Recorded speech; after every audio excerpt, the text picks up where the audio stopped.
du Congo. Partant de là, nous avons même fait des propositions aux garants du bon fonctionnement des institutions, au commandant suprême des forces armées. Entre autres, c'est la révision de notre doctrine géopolitique, de notre doctrine politique, de notre doctrine au niveau même de notre défense. Nous avons fait la proposition au président de la République d'aller vers la diversification des partenaires stratégiques, notamment en se tournant vers les mondes multipolaires, la Chine, la Russie, l'Inde, l'Iran. Tout ça, c'est des partenaires qui viennent pour pouvoir aider véritablement nos États.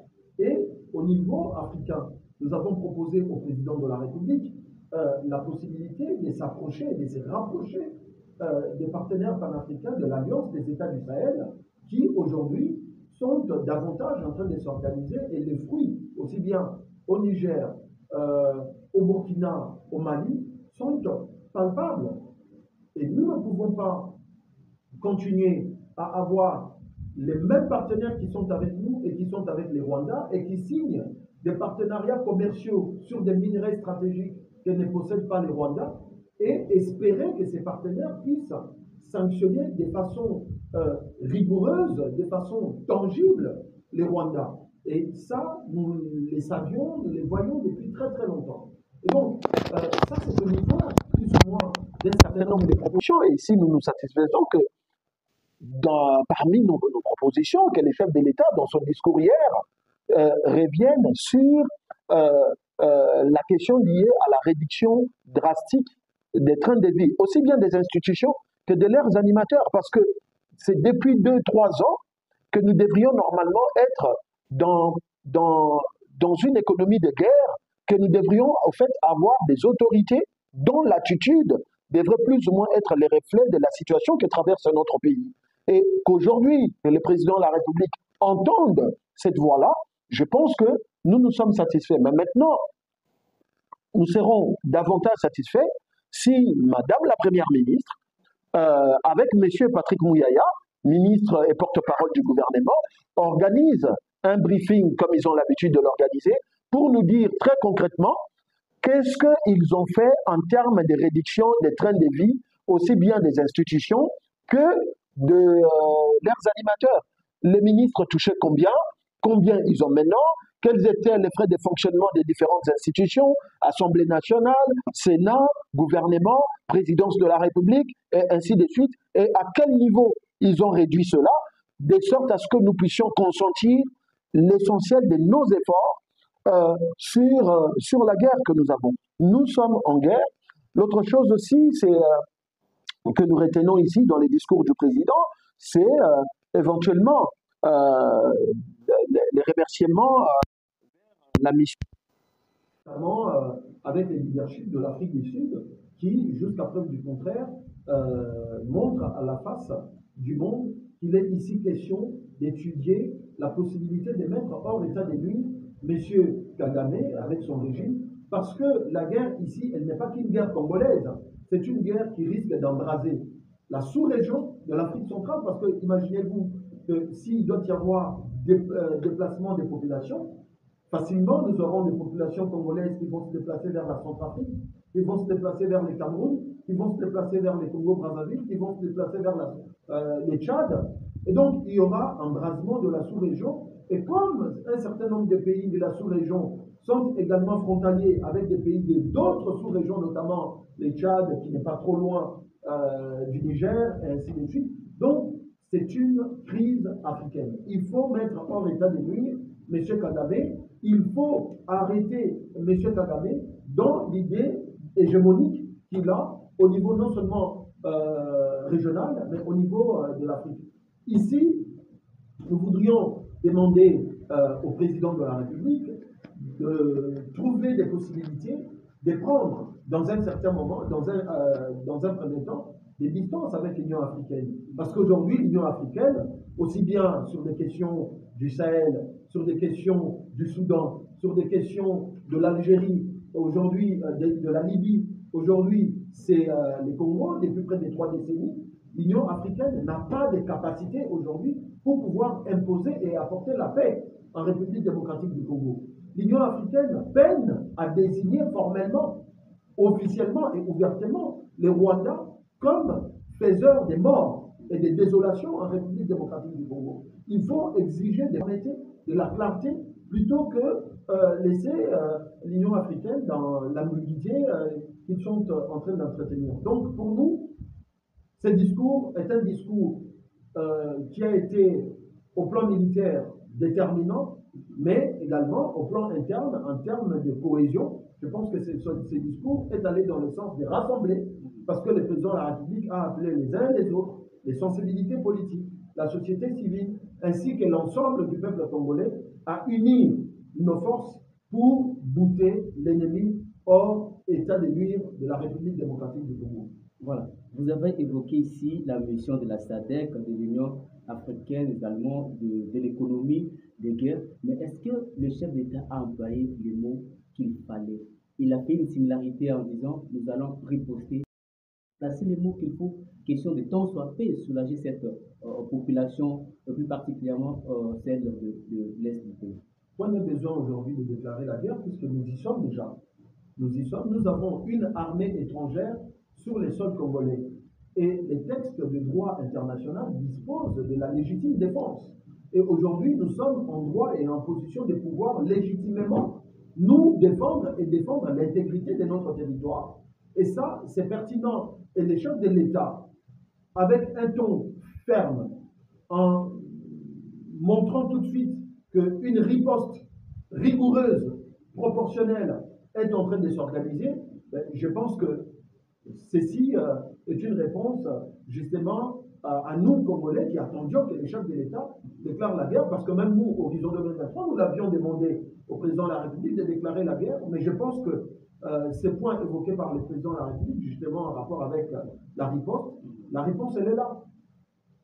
Pensez-vous que ces régimes a démontré ses limites de lors que le chef de l'État a couru ça et là, question de chercher la diplomatie agissante, comme on le disait, mais cette fois-ci, cette diplomatie n'a pas marché. Pouvons-nous dire que le chef d'État a été roulé par cette tactique diplomatique?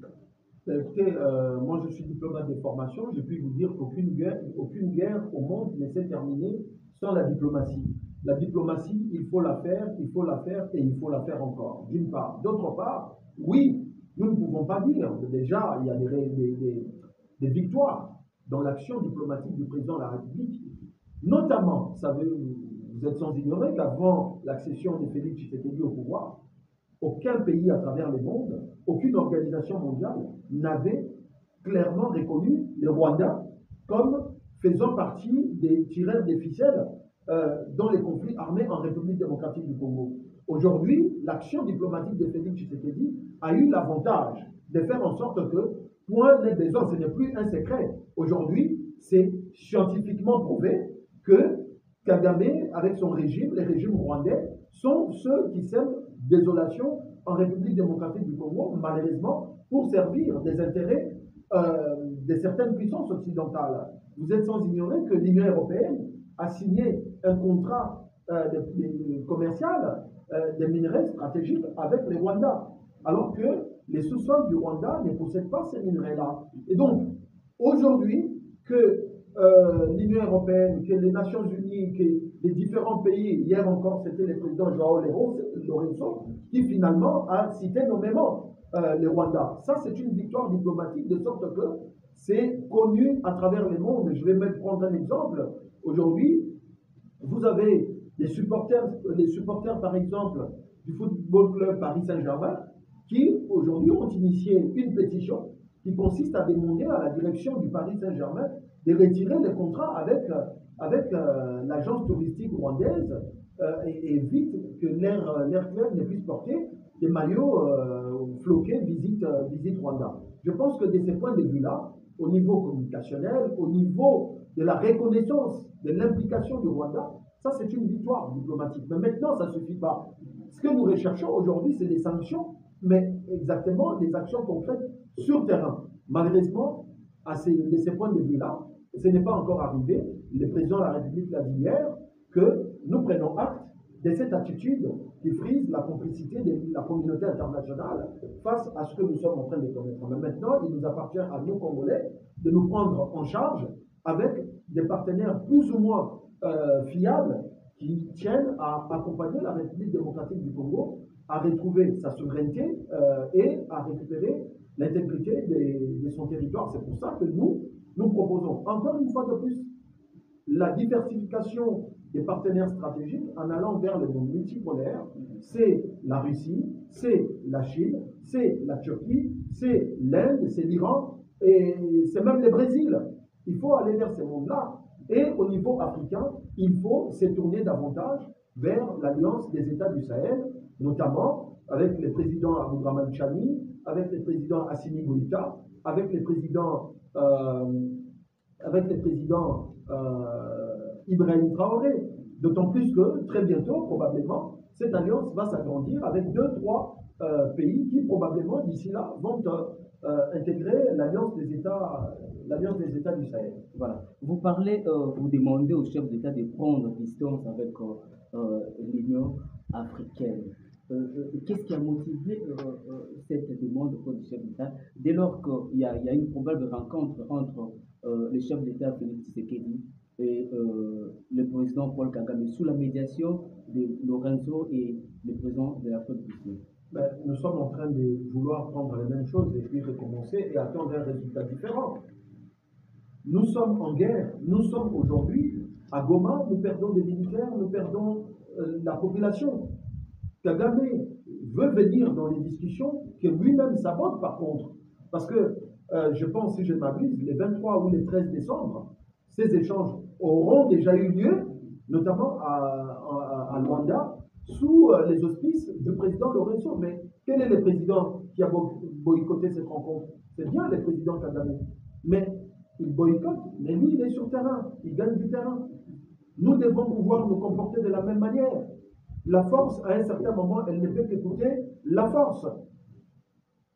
Nous pensons qu'il faut, mais vraiment, comme le président de la République l'a dit, il faut non seulement riposter, mais il faut se mettre en position d'attaquer, d'anticiper, pour que plus jamais ces genres de comportements ne se reproduisent par un pays de 16-18 millions d'habitants qui ensanglante un pays de 120 millions, même de 200 millions, parce que personne n'a compté les habitants qui sont dans la forêt, en République démocratique du Congo. C'est depuis le mardi soir que le chef de l'État a nommé le dernier militaire, le général Kaboul, qui a remplacé le général Sylvain International. Quelle peut être votre réaction par rapport à cette nomination pour la province du...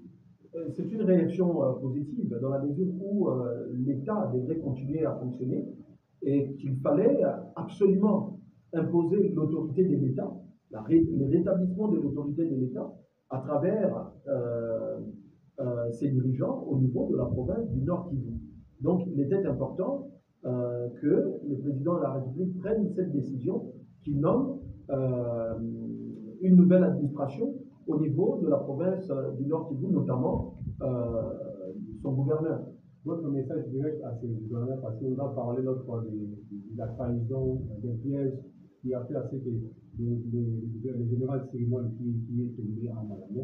Alors quel peut être votre conseil vis-à-vis de ces nouveaux gouverneurs? Ce que je peux apporter, pas conseil, je n'ai pas la prétention ici, voilà, mais tout ce que je peux, lui comme compatriote, comme patriote congolais, c'est ce que Laurent Désiré Kabila avait dit, ça veut dire ne jamais trahir les Congos. Donc ce que je peux lui demander, c'est un, de ne pas trahir les Congos, deux, mais vraiment de prendre le courage, parce que la population congolaise en général, mais celle des Goma, du Nord Kivu en particulier, compte sur lui, sur son sens élevé du patriotisme, pour coordonnateur national de la plateforme politique au niveau de la France. Voilà. Mais c'est tout ça d'une manière détaillée. Pouvons-nous avoir votre réaction par rapport au discours du chef d'État concernant cette agression en Asie? D'une part, c'était un discours attendu par le peuple congolais. Je pense que de manière globale, en ce qui concerne l'horizon 2023, le président de la République, sans le dire, nous avons perçu de la détermination, mais aussi la gravité et la mesure de la situation qu'il a pu évaluer pour pouvoir s'adresser à la population congolaise. Et dans ces discours du président de la République, il y a quelque chose de majeur que Horizon a retenu. Il s'agit, en ce qui nous concerne, notamment de la riposte qui est déjà en train de s'organiser pour pouvoir rétablir l'ordre et lutter hors du territoire national et de la ville de Goma, de la province du Nord Kivu, en dehors de notre territoire. La deuxième chose, la plus importante aussi que je retiens, c'est la conclusion, ou sinon les leçons tirées par le président de la République par rapport à l'attitude de la communauté internationale, qui est une attitude plus ou moins passive, une attitude, comme lui-même l'a dit, qui frise la complicité. Et ici, nous pensons que le président de la République a totalement raison, parce que depuis un certain moment, Horizon 2023 ne cesse de porter haut et fort et de mettre à la place publique la duplicité dont fait montre la communauté internationale sur cette question de l'agression rwandaise en République démocratique du Congo. Partant de là, nous avons même fait des propositions aux garants du bon fonctionnement des institutions, au commandant suprême des forces armées. Entre autres, c'est la révision de notre doctrine géopolitique, de notre doctrine politique, de notre doctrine au niveau même de notre défense. Nous avons fait la proposition au président de la République d'aller vers la diversification des partenaires stratégiques, notamment en se tournant vers les mondes multipolaires, la Chine, la Russie, l'Inde, l'Iran. Tout ça, c'est des partenaires qui viennent pour pouvoir aider véritablement nos États. Et au niveau africain, nous avons proposé au président de la République la possibilité de s'approcher, de se rapprocher des partenaires panafricains de l'Alliance des États du Sahel, qui aujourd'hui sont davantage en train de s'organiser, et les fruits, aussi bien au Niger, au Burkina, au Mali, sont palpables. Et nous ne pouvons pas continuer à avoir les mêmes partenaires qui sont avec nous et qui sont avec les Rwandais et qui signent des partenariats commerciaux sur des minerais stratégiques que ne possèdent pas les Rwandais, et espérer que ces partenaires puissent sanctionner de façon rigoureuse, de façon tangible les Rwandais. Et ça, nous les savions, nous les voyons depuis très très longtemps. Et donc, ça c'est au niveau plus ou moins d'un certain nombre de propositions. Et ici, nous nous satisfaisons que parmi nos propositions, que les chefs de l'État, dans son discours hier, reviennent sur la question liée à la réduction drastique des trains de vie, aussi bien des institutions que de leurs animateurs, parce que c'est depuis 2-3 ans que nous devrions normalement être dans une économie de guerre, que nous devrions en fait avoir des autorités dont l'attitude devrait plus ou moins être les reflets de la situation que traverse notre pays. Et qu'aujourd'hui, le président de la République entende cette voie-là, je pense que nous sommes satisfaits. Mais maintenant, nous serons davantage satisfaits si Madame la Première ministre, avec Monsieur Patrick Mouyaya, ministre et porte-parole du gouvernement, organise un briefing comme ils ont l'habitude de l'organiser pour nous dire très concrètement qu'est-ce qu'ils ont fait en termes de réduction des trains de vie, aussi bien des institutions que de leurs animateurs. Les ministres touchaient combien ils ont maintenant, quels étaient les frais de fonctionnement des différentes institutions, Assemblée nationale, Sénat, gouvernement, présidence de la République, et ainsi de suite, et à quel niveau ils ont réduit cela, de sorte à ce que nous puissions consentir l'essentiel de nos efforts sur la guerre que nous avons. Nous sommes en guerre. L'autre chose aussi, c'est que nous retenons ici dans les discours du président, c'est éventuellement les remerciements la mission. Notamment avec les leaderships de l'Afrique du Sud qui, jusqu'à preuve du contraire, montrent à la face du monde qu'il est ici question d'étudier la possibilité de mettre hors état de nuire M. Kagame avec son régime, parce que la guerre ici, elle n'est pas qu'une guerre congolaise, c'est une guerre qui risque d'embraser la sous-région de l'Afrique centrale, parce que imaginez-vous, que s'il doit y avoir déplacement des populations, facilement, nous aurons des populations congolaises qui vont se déplacer vers la Centrafrique, qui vont se déplacer vers les Cameroun, qui vont se déplacer vers les Congo-Brazzaville, qui vont se déplacer vers les Tchad. Et donc, il y aura un brasement de la sous-région. Et comme un certain nombre de pays de la sous-région sont également frontaliers avec des pays d'autres sous-régions, notamment les Tchad, qui n'est pas trop loin du Niger, et ainsi de suite. Donc, c'est une crise africaine. Il faut mettre hors état de nuire M. Kagame. Il faut arrêter M. Kagame dans l'idée hégémonique qu'il a au niveau non seulement régional, mais au niveau de l'Afrique. Ici, nous voudrions demander au président de la République de trouver des possibilités de prendre dans un certain moment, dans un premier temps, des distances avec l'Union africaine. Parce qu'aujourd'hui, l'Union africaine, aussi bien sur des questions du Sahel, sur des questions du Soudan, sur des questions de l'Algérie, aujourd'hui de la Libye, aujourd'hui c'est les Congo depuis près de 3 décennies, l'Union africaine n'a pas de capacité aujourd'hui pour pouvoir imposer et apporter la paix en République démocratique du Congo.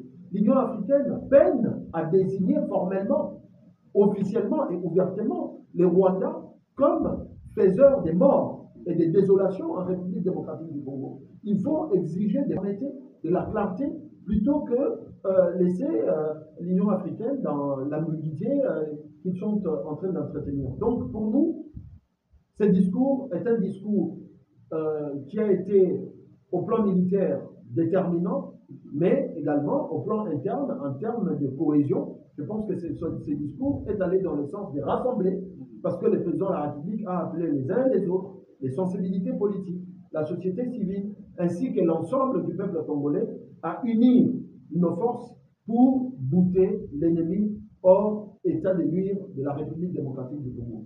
Voilà. Vous avez évoqué ici la mission de la SADC, de l'Union africaine, également de l'économie de guerre. Mais est-ce que le chef d'État a employé les mots qu'il fallait? Il a fait une similarité en disant nous allons riposter